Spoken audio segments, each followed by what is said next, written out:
Mga tropang driver. Yan.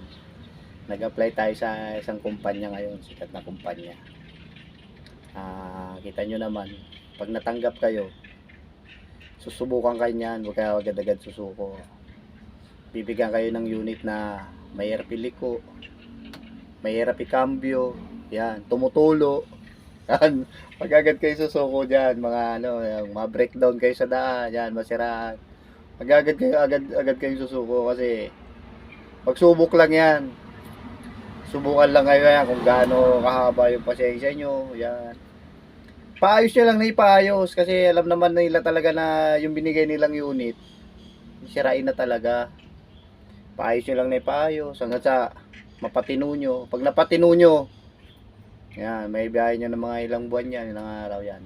Bibigyan na kayo ng maganda-gandang unit yan. Kasi isa yan sa mga ginagawa nila na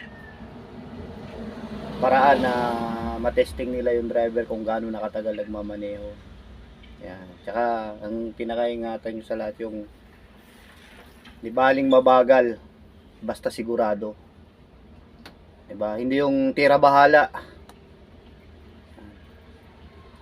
Tira bahala, sila na kawawa. Kawawa na yung masasagi. Huwag ganun. Yan, huwag ganun. Ayan, masasuggest ko lang sa inyo. Pasensya lang.